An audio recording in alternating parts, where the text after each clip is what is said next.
여러분, 오늘 우리가 본문 1절만 읽었는데 혹시 이 성경 구절을 읽으면서 어디서 들어본 구절 같다 그런 생각 혹시 해보셨나 모르겠어요.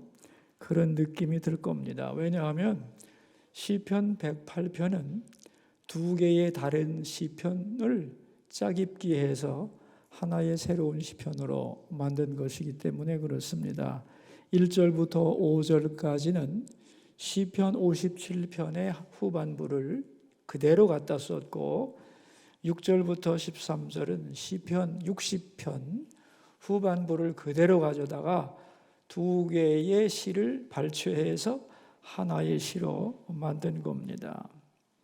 왜 이렇게 만들었느냐 하면은 복잡한 생활 속에서 우리가 어떻게 하나님을 바라보아야 하고 그 하나님을 바라볼 때 우리에게 일어나는 일이 얼마나 놀라운 일인가, 이걸 가르쳐 주기 위해서 두 개의 시편에서 필요한 부분을 결합시켜서 새롭게 만든 겁니다.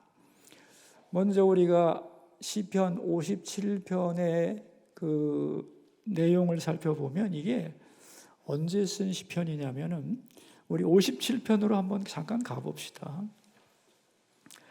57편을 보시면은 표제에 이렇게 나와 있어요. 57편에 다윗의 믹담시, 인도자를 따라 알다스의 세 맞춘 노래, 다윗이 사울을 피하여 굴에 있던 때에, 그렇게 나오죠.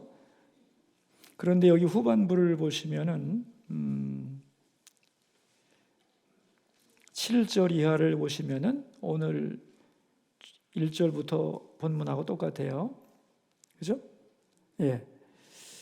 됐습니다. 우리 본문으로 돌아와서 다시 말하면 이제 57편의 것을 갖다 썼으니까 오늘 108편의 기본 배경이 57편이 된다. 그런 얘기입니다.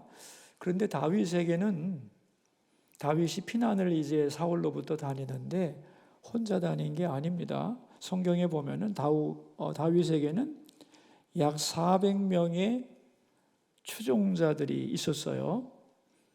그들은 사회로부터 소외받은 사람들, 소위 아웃사이더, 낙오자들이었는데 사회로부터 이렇게 일종의 버림받은 자기의 가치를 몰라주는 이 서운한 마음을 가진 사람들이 다윗의 인품과 신앙을 보고 다윗을 중심으로 모여드는 사람들의 숫자가 약 400명이나 됩니다.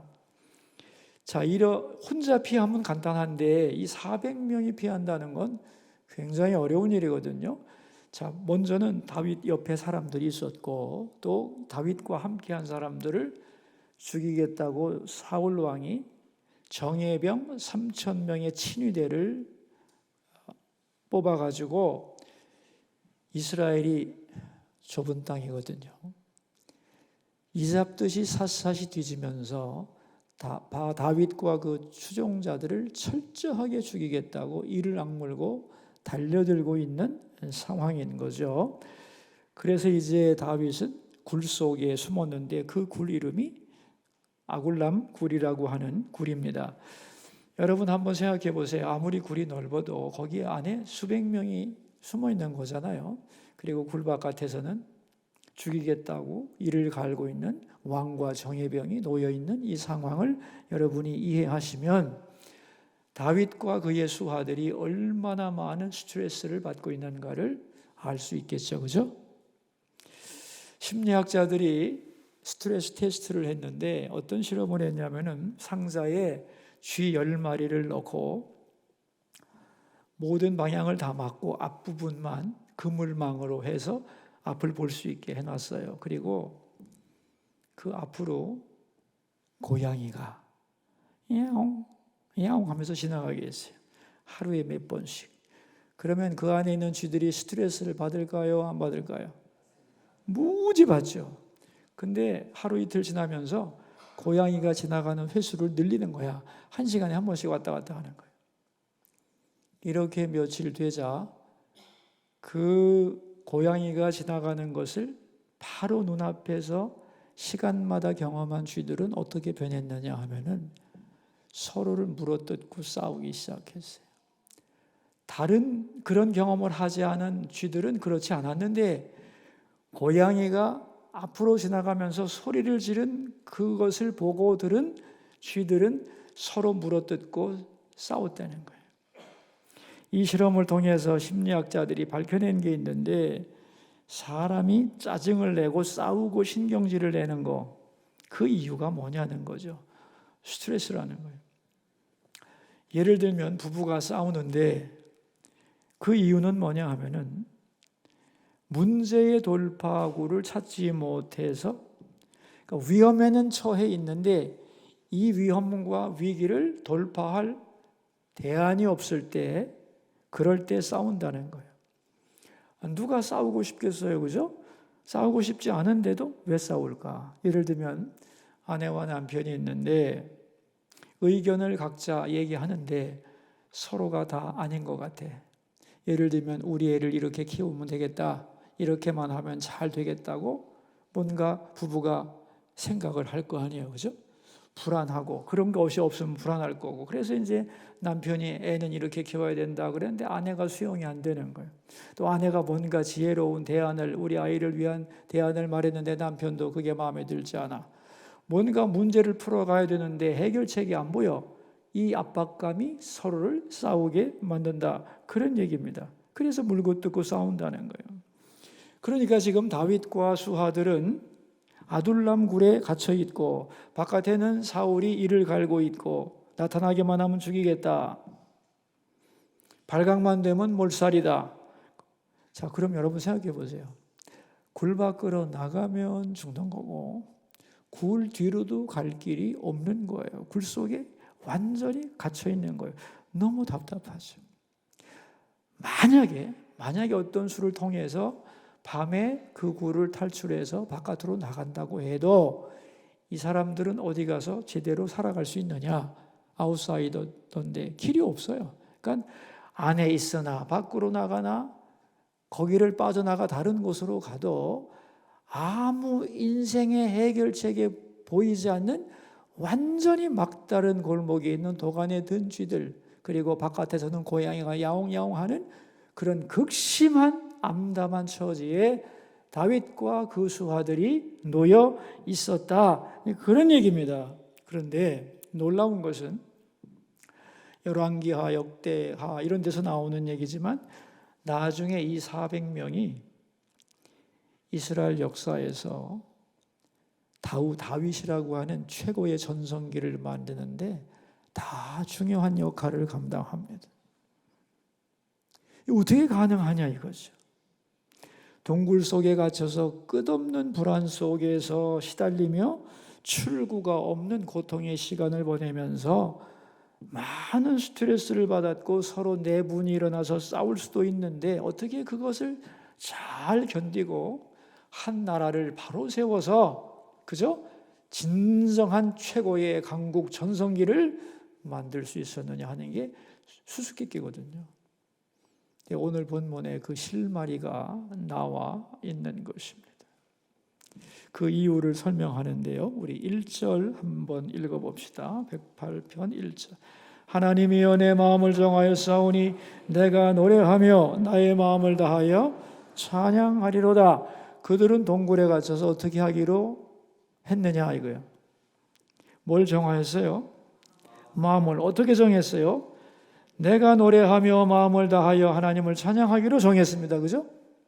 자, 그런데 그 정한 내용이, 여기 이제 나라고 하는 것은 대표적인 나죠. 그죠? 한 사람 한 사람을 다 나라고 볼 수 있지만 집단 인격이니까 공동체를 의미하는 말도 될 수가 있는 겁니다.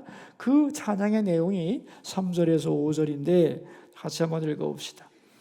여호와여 내가 만민 중에서 주께 감사하고 문나라 중에서 주를 찬양하오리니 주의 인자심이 하늘보다 높으시며 주의 진실은 궁창에까지 이르나이다. 하나님이여 주는 하늘 위에 높이 들리시며 주의 영광이 온 땅에서 높임 받기를 원하나이다 그랬어요. 찬양 부르기로 마음을 정하고 비록 몸은 동굴 속에 갇혀 있지만 그들의 마음은 하나님을 향하여 찬양하기를 시작했어요. 그죠?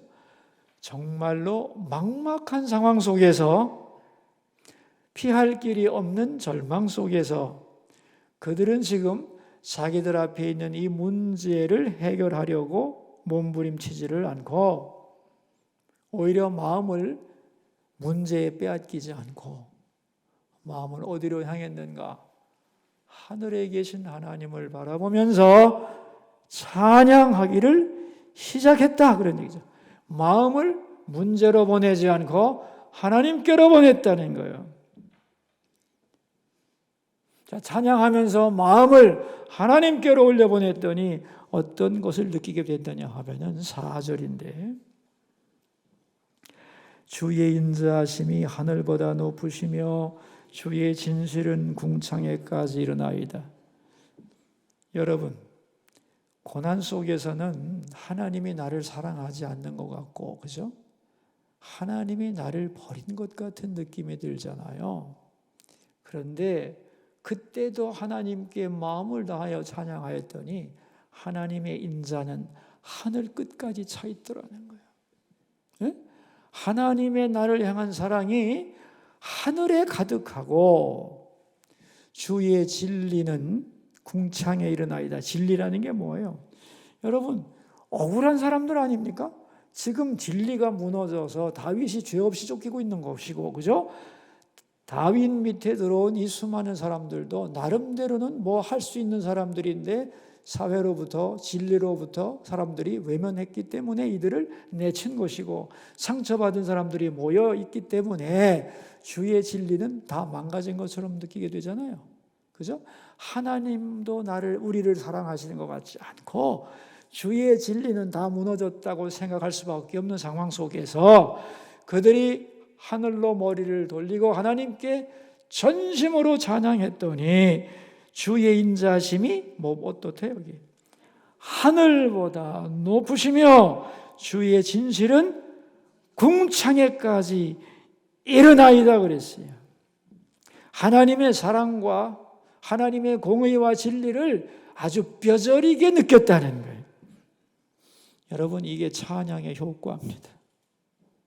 그러니까 찬양을 통해서 그들은 힘든 현실을 탈출해서 하나님의 임재 앞에 서면서 찬양하지 않았을 때는 결코 깨닫지 못했던 엄청난 하나님의 사랑과 진리를 체험하게 되었다. 그런 얘기예요.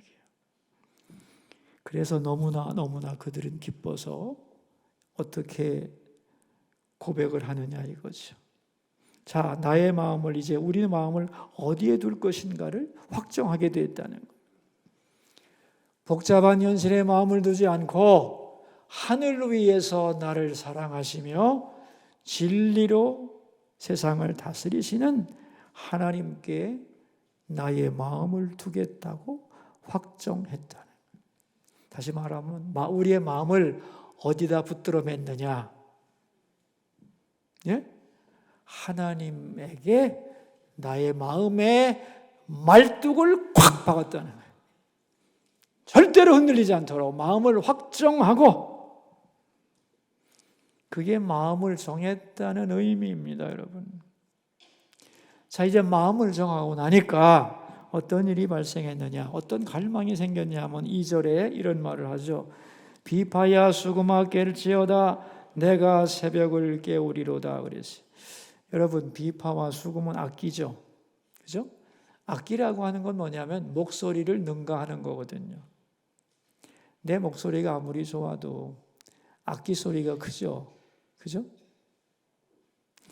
가는 비파야 수금아 깰지어다 내가 새벽을 깨우리로다. 이 말은 뭐냐면 내 마음속에서 내가 할 수 있는 소리보다 더 크고 뜨겁게 하나님을 향하여 찬양하고 싶은 마음이 바로 뭐냐면 비파야 수금아 깰지어다.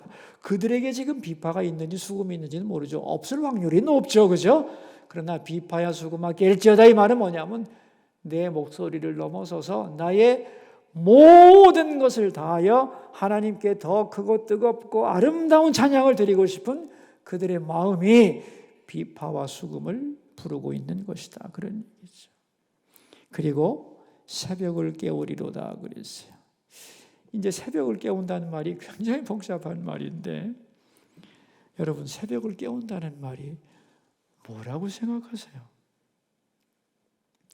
기본적으로 새벽은 조용한 시간입니다. 맞아요? 여러분 만약에 가족들이 다 새벽에 자고 있는데 여러분이 새벽 예배 나오려면 어떻게 하고 나와요? 예? 불 켜고 우당탕탕탕 그럽니까? 아니죠. 뒤꿈치 들고 살살살살살살. 왜? 조용한 시간에 피 끼치면 안 되니까. 그래서 새벽은 조용한 시간이야. 더군다나 다윗과 부하들은 지금 사울의 군대에 포위되어 있어요. 그죠?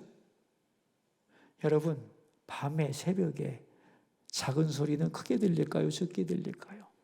더 크게 들리지. 그래서 숨소리를 내기도 조심스러워요. 그런데 그들은 새벽을 깨우겠다는 거야. 비파와 수금으로. 말이 돼요, 안 돼요? 예? 말이 안 되지. 아니 굴 속에 숨어가지고 새벽에 비파와 수금을 치면서 새벽 깨워보라지 당장 죽지. 그런 얘기입니다. 노래할 수도 없고 소리를 지를 수도 없고 악기를 연주할 수도 없는 눌린 시간, 어두운 시간. 그래서 이건 마음을 표현하는 거예요. 마음을. 인생의 문제에 눌려서 숨도 쉬지 못하고 쥐죽은 듯이 질식해 있던 내 영혼을 향하여 내가 이렇게 억눌려서 찌들어 있으면 안 되지.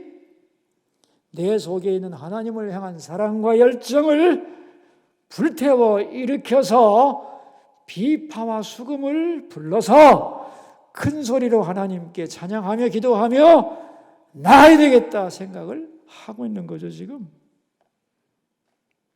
그렇잖아요. 우리가 문제에 눌려서 어둠에 눌려서 질식하여 있던 아무 힘도 못 쓰고 있던 이런 시간을 계속 보내고 있으면 안 되지. 다시 이 어두운 새벽에 우리의 마음을 하나님께로 향하고 찬양의 소리를 높이고 기도의 열정을 불러일으키고 우리 속에 죽어있던 그 소리를 회복하고 하나님을 찾아야지. 아멘? 그런 뜻입니다.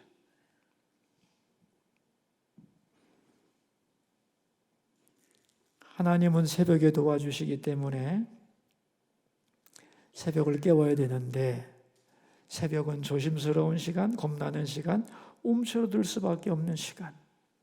그러나 억눌려 있지 않고 마음을 펴고 어떤 적들이나 곤란한 상황에 있을지라도 거기에 두려움 없이 하나님을 찬양하며 바라보겠다. 그런 결심을 이렇게 표현하고 있는 겁니다. 여러분 살다 보면 문제가 우리를 누르죠. 그죠? 자식 문제도 복잡하고 돈 문제도 나를 힘들게 하고 미래가 보이지 않고 그럴 때 우리는 주눅이 들어서 축 처져서 이불 뒤집어 쓰고 누워 있을 수 있는데 그럴 때 가져야 할 마음이 뭐냐면 비파야 수금아 깰지어다 내가 새벽을 깨우리로다. 억압되었던 마음을 움츠리는 상태로 있지 말고 이걸 깨뜨리고 하나님을 향하여 소리치며 나가리라 결심해야 한다는 거예요. 용기와 셈을 얻고 다시 충만해지겠다고 결심을 한 겁니다. 자, 그럴 때 이렇게 새벽을 깨우고 결심할 때 어떤 일이 벌어졌느냐? 7절 말씀 7절 하나님이 그의 성소에서 말씀하시되 내가 기뻐하리라 내가 세겜을 나누며 숫꽃 골짜기를 측량하리라 그랬어요. 자, 이제부터는 시편 60편을 인용하는 건데 시편 우리 여기 7절을 보시면 성소에서 말씀하시되 내가 뭐라고 그랬어요? 기뻐하리라 그랬죠. 근데 원문은 시편 60편으로 한번 가봅시다. 60편 6절을 보시면은 시편 60편 6절을 보시면은 이렇게 나와요. 하나님이 그의 거룩하심으로 말씀하시되 내가 뛰놀리라 그랬어요. 내가 뛰놀리라를 번역을 똑같이 사실 썼는데 108편에서는 기뻐하리라로 번역한 거죠. 그래서 뒤는 똑같아요. 내가 세겜을 나누며 숫꽃 골짜기를 측량하리라 그랬으니까 원래 뜻은 뛰놀리랍니다. 근데 여러분, 하나님이 뛰놀다니 그게 무슨 소리야? 하나님이 뛰노는 거 상상해 보셨어요, 여러분? 그런데 하나님이 뛰놀면서 하시는 일이 뭐냐면은 지명이 막 나오죠. 자, 우리 본문으로 돌아와서 우리 108편 7절에서 9절을 한번 읽읍시다. 하나님이 그의 성소에서 말씀하시되 내가 기뻐하리라. 내가 세겜을 나누며 숫꽃 골짜기를 측량하리라. 길르앗이 내 것이요 므낫세도 내 것이며 에브라임은 내 머리에 투고요 유다는 나의 규이며 모압은 내 목욕통이라. 에돔에는 내 신발을 벗어 던질지며 블레셋 위에서 내가 외치리라 하셨도다. 이게 무슨 말이죠? 전혀 모르겠죠. 이게 무슨 말이냐 하면은 꽉 막힌 상태에서도 내가 하나님을 향하여 찬양하고 새벽같이 억누르는 상황 속에서도 내가 거기에 기죽지 않고 그저 비파야 수구마 부르면서 새벽을 깨우리라 하면서 하나님께로 나갔을 때 하나님께서는 세겜을 나누고 숫꽃 골짜기를 측량하고 이게 뭐냐 하면은 축복을 부어주시고 원수를 물리쳐 준다는 얘기예요. 온 땅을 다스리시는 하나님이 우리의 찬양과 기도와 하나님을 향한 마음을 기뻐 받으시고 원문대로 말하면 기뻐 뛰놀면서 길르앗도 주고 므낫세도 주고 그죠? 숫꽃도 측량해 주고 이게 뭐냐면 이 모든 것을 우리에게 나눠 준다는 거예요. 그러니까 우리가 이 땅에서 필요로 하고 또 가져야 하고 누려야 하고 즐겨야 하고 성취해야 될 대상들이 굉장히 많잖아요. 그죠? 우리에게 필요한 이 땅에 우리가 원하는 이 땅의 모든 것들은 언제 하나님이 우리에게 주는 거냐면 하나님이 기뻐하실 때 하나님의 마음이 기뻐 뛰놀 때 우리에게 선물로 던져주는 거라는 거예요. 그러니까 우리가 사실은 하나님께 가장 많은 것을 얻으려면 어떻게 하면 되냐면은 어떻게 하면 되겠어요? 하나님을 기쁘시게 하고 하나님이 우리 때문에 뛰노시면 되는 거죠. 아이고 좋아라. 아이고 좋아라. 참 기쁘다. 그죠? 우리 때문에 하나님이 행복하시고 기뻐 춤추시면 되는 거죠. 그죠? 그럼 하나님께 아까운 게 있을까 없을까? 아까운 게 있을까 없을까?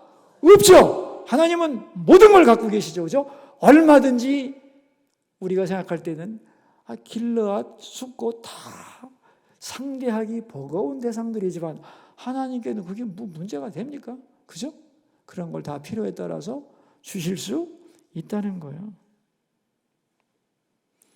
그러니까 우리가 하나님의 은총을 받으려면 우리의 문제가 하나님으로부터 해결되려면 어떻게 하는 것이 지름길이다? 어떻게 하는 게 지름길이다? 하나님을 기쁘시게 하자. 아멘이죠? 네? 하나님을 기쁘시게 하고 하나님을 춤추시게 하자. 아멘이죠? 여러분 이 공식을 지금 배우라고 제가 이렇게 소리 높여 외치는 거 아닙니까? 네? 그런데 우리는 이렇게 살아야 되는 건데 이런 거죠. 쉽게 말하면 애가 노력하고 하는 것도 귀한 것이지 자기의 능력을 기르는 것도 좋지만 진정한 복은요 내가 손으로 긁어 모아서 되는 게 아니에요, 여러분. 에? 위에서 버줘야 돼요. 그럼 그렇다고 하세요. 에? 내가 긁어 모으는 것은 쥐꼬리라고요, 쥐꼬리. 하나님이 은총으로 기뻐서 부어주신 것은 비교할 수 없는 거예요. 근데 우리는 어떻게 살아가느냐? 반대로 산다는 거예요. 눈앞에 있는 문제에 내가 마음을 다 빼앗기고 어쩔 줄을 모르고 하나님의 사랑과 진리를 의심하면서 내 힘으로 문제를 해결해 보겠다고 이를 악물고 인상을 팍팍 쓰고 진을 쪽 빼면서 신경질 부리며 살아가는데, 하나님이 원하시는 삶은 그런 게 아니라는 거예요. 아시겠어요? 문제에 빠지지 말고 문제에서 벗어나서, 그죠? 지금 다윗과 그 수하들이 한 게 그거잖아요. 앞에 있는 심각한 문제에 짓눌려 죽을 수밖에 없는 거예요, 그냥. 문제가 아니라 뭘 봤어요? 하늘에 계신 하나님께 찬양하기로 결심을 하고 하나님을 찬양하고 기쁘게 했더니 하나님이 성소에서 들으시고 기뻐하고 춤추시고 하나님이 기분이 너무 좋아서 세겜도 나눠주고 숫꽃도 측량해 주시고 문하세도 던져주시고 그렇게 하겠다는 거예요. 여러분, 이스라엘 백성들이 애굽에서 빠져나왔잖아요. 자기 힘입니까? 이게? 노력해서 될 문제입니까? 이게? 안 되죠. 은총이죠. 그죠? 가나안 땅에 들어간 것도 자기 힘이었다. 맞아요. 틀려요. 웃겨. 착각도 자유야. 절대로 자기 힘으로 되는 게 아닙니다. 하나님이 가나안 들어갈 때 참 유명한 말을 하세요. 너희가 나를 기쁘게 하고 내 말씀을 잘 순종할 때에, 그죠? 가나안 땅을 얻게 될 것이고, 땅을 얻어요. 그 다음에 네가 짓지 않은 집에 살게 될 것이고, 네가 파지 않은 우물을 마시게 되고, 네가 심지 않은 나무 열매를 먹으리라 그랬어요. 이게 다 뭐예요? 다 인생은 선물이라는 거예요. 근데 우리 인간은 이 생각을 못하고 그저 문제만 있으면 그냥 그 문제에 아이고 사네 죽네 그러지 말라는 거예요. 그 문제가 커도 하나님 앞에 큰 게 뭐가 있겠어요? 그러니까 여러분, 문제에 눌리지 말고 뭐 해라? 하나님을 바라보고 하나님을 찬양하고 하나님께 내 마음을 드리고, 그죠? 그럴 때 내 마음이 하나님과 연합하여 하나님의 사랑을 깨닫게 되고 하나님의 진리에 대하여 의심하지 않게 되고, 그죠? 하나님의 임재를 느끼고, 그죠? 그럴 때 내 마음은 변하게 되고 현실을 넉넉하게 이길 수가 있고 하나님은 기뻐 뛰시면서 적들을 물리쳐 주시고 필요한 축복을 허락해 주신다. 아멘이죠. 다윗과 그 부하들이 이걸 경험한 사람들입니다. 이걸. 그래서 그 고난을 견디고 끝까지 변치 않고 하나님께 충성하고 하나님이 만들고 싶었던 나라를 다윗과 함께 만들어 갔다, 그런 얘기죠. 그래서 오늘부터 여러분 삶의 방식을 바꿔야 돼요. 싹 바꾸기로 결심을 하세요. 현실을 바라보며 어떻게 그 문제를 헤쳐갈까? 문제에 빠져서 질식하지 말고 우리 마음을 문제로부터 떼어내서 하나님께 올려드리고 찬양하고 감사하고 기도하고, 아멘이죠? 그렇게 살기로 결정해야 되는. 오늘 마음을 정했다는 말이 나오죠. 1절에 마음을 정했다. 여러분, 정하기까지는 갈등이 있었을까요? 없었을까요?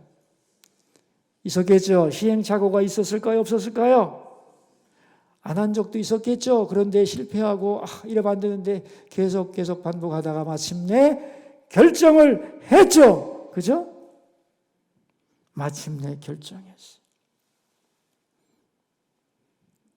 지금까지 어떻게 살아오셨든지 간에 결정하세요.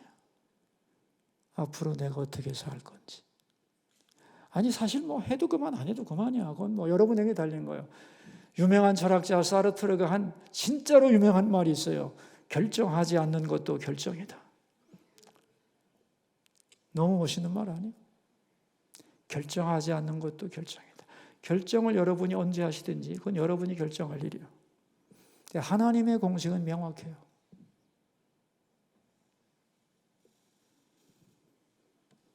앞으로 어떻게 살 것인가 아직 결정하지 못한 분이 있다면 우리 1절 말씀을 다시 읽어봅시다. 하나님이여 내 마음을 정하였사오니 내가 노래하며 나의 마음을 다하여 찬양하리로다. 이것이 우리 모두의 고백이 되기를 주의 이름으로 축원합니다. 기도하겠습니다. 기도 제목입니다. 다윗과 그 부하들은 막막한 굴속, 그 어둡고 어려운 현실 속에서도 그들의 마음을 하나님께 올려드리며 찬양했습니다. 우리도 더 이상 이 세상의 문제에 빠져서 허덕이지 말고 한숨 쉬지 말고 왜 하나님이 날 사랑하시지 않는가 원망하고 불공평하다 가슴 치지 말고 거기서 내 마음을 떼어내서 하나님을 찬양하기로 마음을 정하고 살아가게 하옵소서. 그래서 하나님이 우리를 바라보시며 기뻐하시고 춤추시고 바로 그 놀라운 은혜를 누리게 하옵소서. 오늘 다윗의 고백이 우리 모두의 고백이 되고 그의 삶의 방식이 우리의 새로운 삶의 방식이 되게 하옵소서. 기도하겠습니다, 여러분. 소리내서 기도합시다. 하나님, 우리의 마음을 어디에 두어야 하는지, 우리는 문제에 빠져서 불평하고 원망하고 양비간을 찌그리고 우리 마음이 병들어갑니다. 계속 그렇게 살면 큰일 납니다. 우리 마음을 나를 괴롭히는 문제로부터 떼어내서 하나님께 올려드리고 찬양해야 합니다. 우리 마음을 그렇게 정하게 하옵소서. 내가 노래하며 나의 마음을 다하여 찬양하리로다. 비파야 수금아 깰지어다. 내가 새벽을 깨우리로다.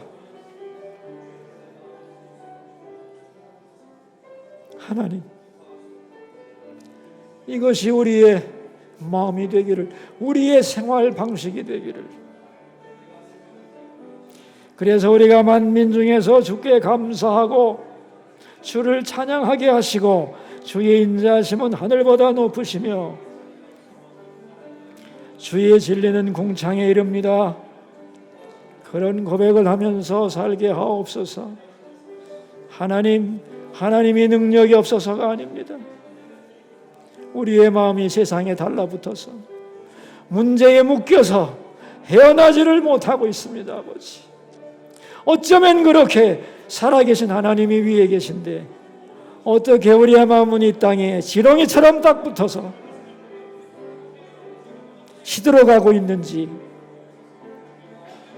살아가고 있는지, 바짝 말라가고 있는지 불쌍히 여겨주시고 우리의 마음을 다시 하나님께로 정하고 그 은혜 앞에 우리의 마음을 묻고 은혜의 보좌 앞으로 담대히 나갈 수 있도록 도와주소서.